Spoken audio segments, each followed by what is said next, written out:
Okay, welcome back to my YouTube channel again. I am making two videos because my phone cut there.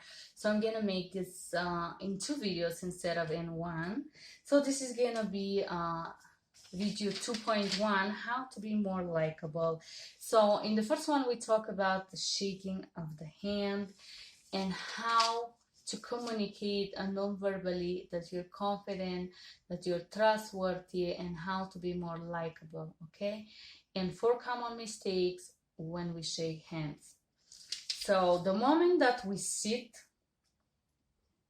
I don't have to say that, but I'm gonna say it for the gentlemen or the male figures in the conversation. If there is a lady and you open the door or let her pass first, this always bring you on the next level.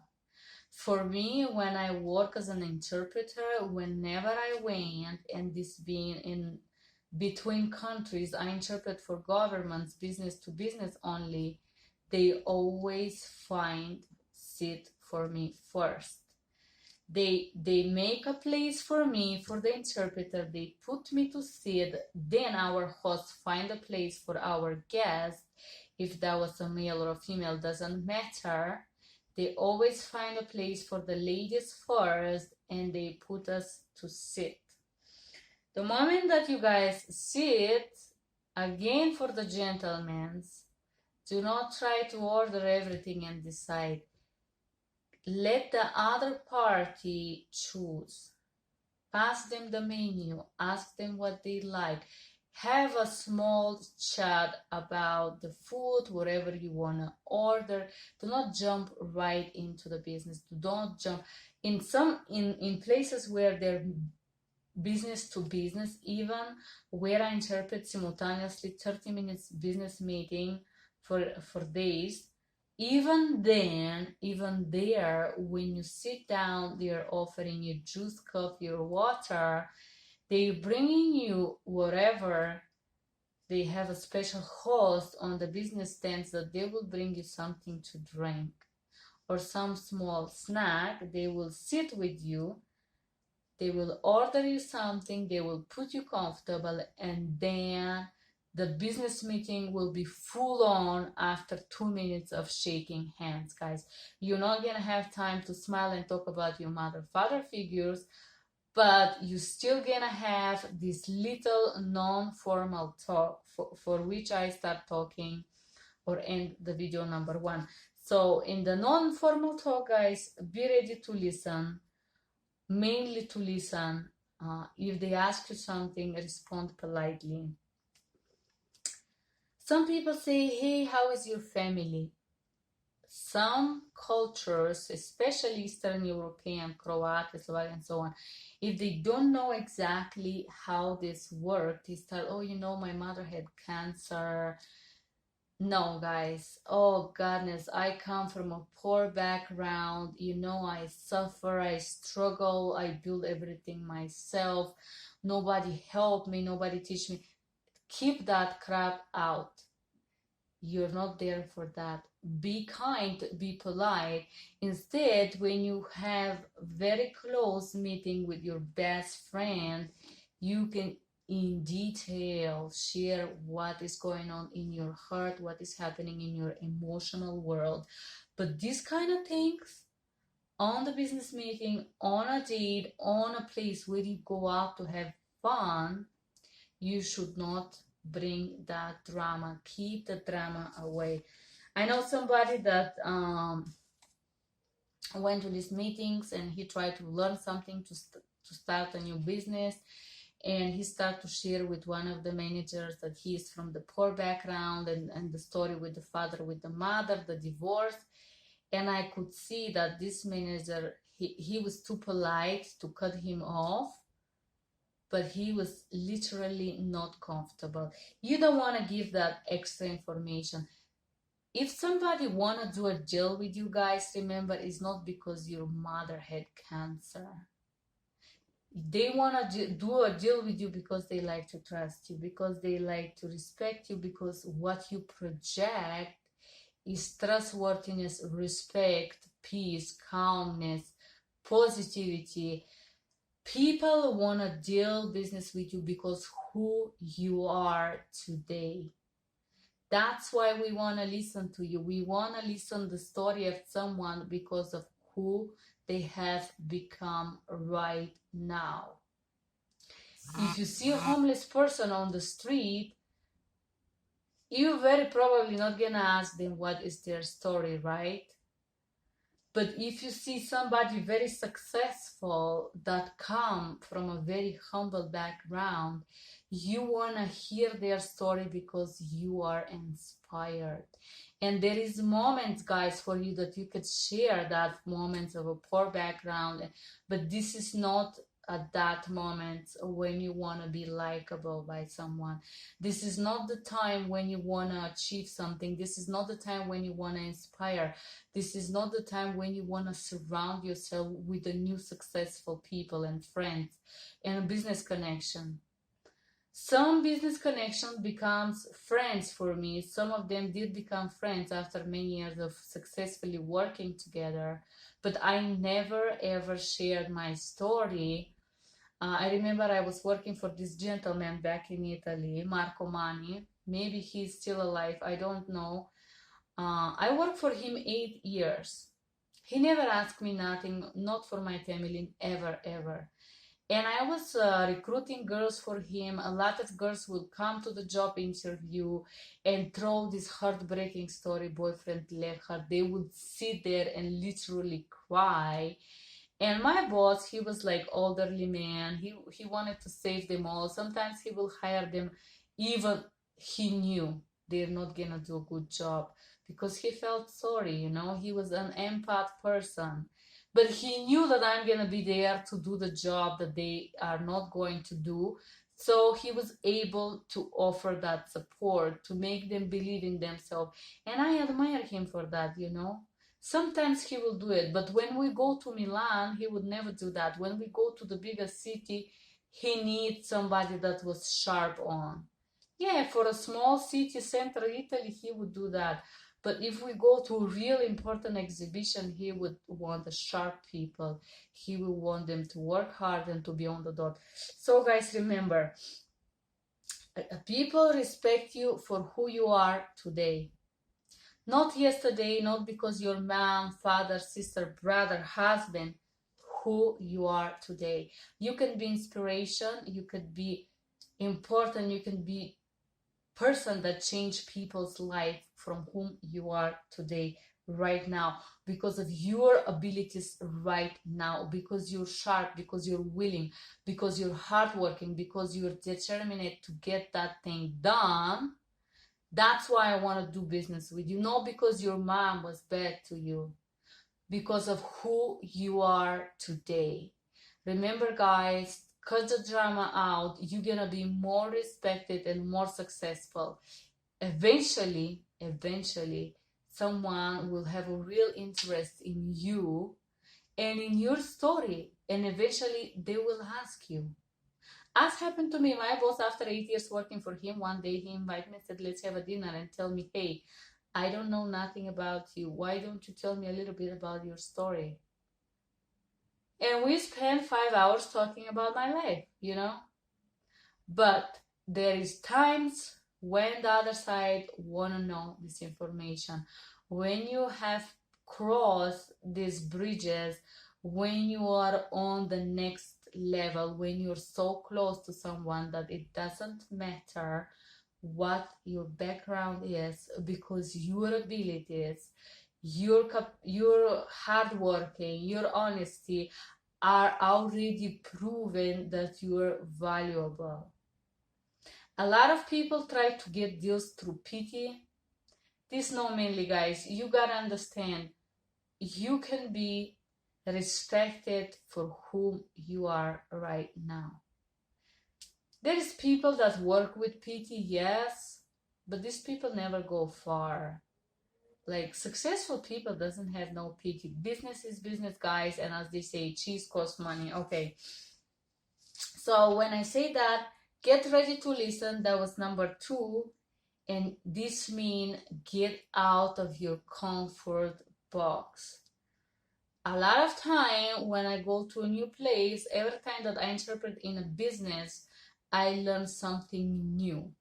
Like my brain it was blown for how many new things existed that I didn't even know about it. Like that's why I love so much interpreting in business, because it's like I am so inspired of everything that is happening around me. I love doing that. Like it's just my thing, it's just my world, because I am out of my box, because I meet people that know more than me in so many areas, that I can listen and learn and remember and get inspired. For example, I interpret in Ecomondo Rimini. This is a big trade fair in Italy, about ecology and water purification system. These things, when a woman like me would get to see what even that mean. So this is why I love so much my job as an interpreter, because I learn new things every day. So I share my story with my boss here.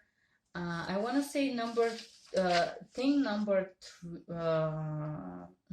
two here. Um, for number three, we already talked about how to show respect to women in business and so on, or to women in general. I mean, it doesn't mean that you have to open the car door or the restaurant door if you're not the type, but small gestures. Another thing I noticed, that because especially in business field, some of the companies send the wrong representative on the fair, and you could tell that. I could tell that. The buyers could tell that. Stay focused, guys. For example, some of these very big multinational companies offer a lot of products and a lot of services. And when me as an interpreter get there together with the buyer, the representative were lost. They wanted to talk about everything that this company do. They wanted to show us everything, and so on and so on. But sadly, we had only 30 minutes. So they just couldn't give the maximum out. My buyer, the person that I was interpreting for, it was like, this company is confused. So you gotta know what your goals are when you send somebody on a fair, or when you go to meet a person, what you wanna know, what you wanna achieve from that. Do you wanna just relax and listen to them, or you wanna talk about yourself? What impression you wanna give? You gotta think how the other side perceive you. So have to be clear with yourself what you want, what is your best goal, where you can compromise and where not. You have to be ready to leave if there is nothing there for you. Remember, guys, I interpret in a business fair. I remember one time interpret in a fabric trade fair. They were doing a curtains. They had this very renewal Japanese curtains made from fabric and so on. So there was so many things. And my client was looking for specific fabrics, specific curtains. He didn't want to stay in the Japanese side where they show all these technology things. He said to me, okay, I know I had an appointment. We're gonna say hello and we're gonna acknowledge, we're gonna admire them and say that's amazing. But very shortly, within 5 minutes, we gotta be ready to leave, because I wanna substitute this business meeting with another stand. So guys, if you're meeting someone and if you wanna have a certain result, if you wanna be likable, if you want them to like you back, be clear what you want. And if you don't find what you want, say with respect, no, thank you. There is nothing wrong with saying no. Okay, number 4, and this is very, very, very important, guys. I know I do have an accent, and I know that English is not my first language. And yes, I know I do mistakes. Of course, I do mistakes. Even the native speaker does mistakes, right? They do mistakes as well. The native speakers also sometimes do mistakes because it's natural, it's human.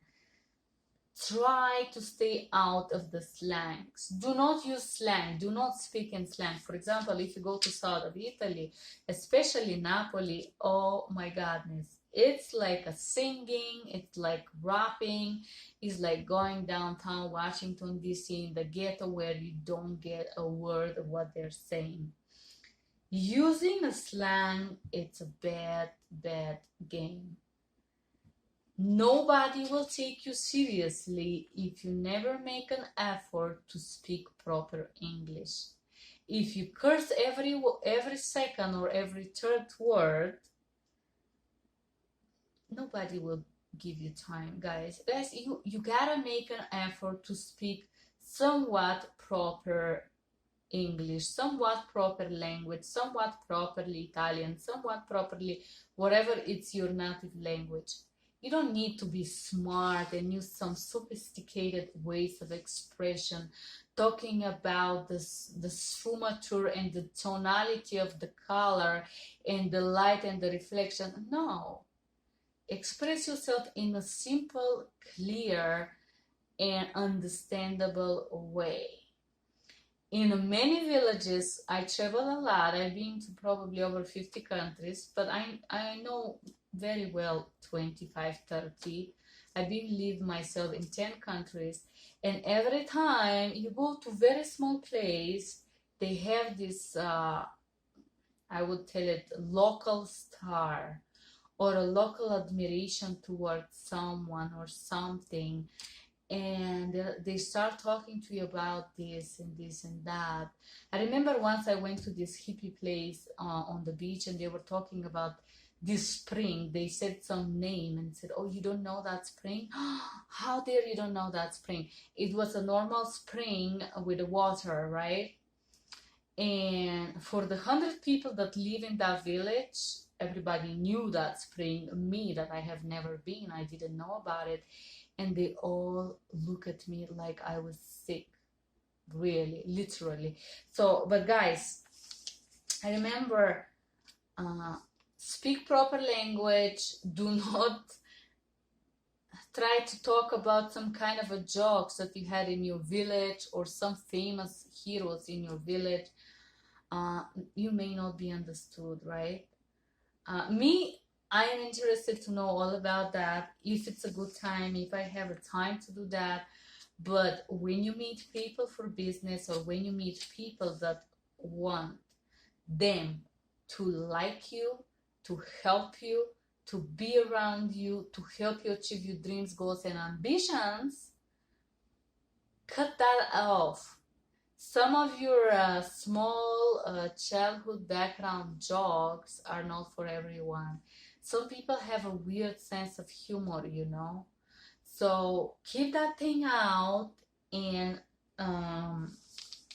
speak clearly. Whatever you want, whatever is your dream, whatever you like, whatever you desire, just say it. Say it with respect. Okay, guys, this was my video number 2, how to be more likable. I'm gonna create a video number 3, how to be likable in personal meetings, and then I'm gonna create one more video, how to be likable in business meeting, or how to behave in business meeting, and how to get ready and how to get dressed in a business environment. For ladies and gentlemen, of course, for all of you guys. Thank you for liking, thank you for subscribing, thank you for being here. Please, please, please, if you find this video useful, press like, subscribe, write a comment, heart. Thank you for being here. I hope you have a wonderful, amazing week that is coming toward you. I hope you reach your dreams, goals, and ambitions. Have a wonderful Saturday. Take care, and bye-bye.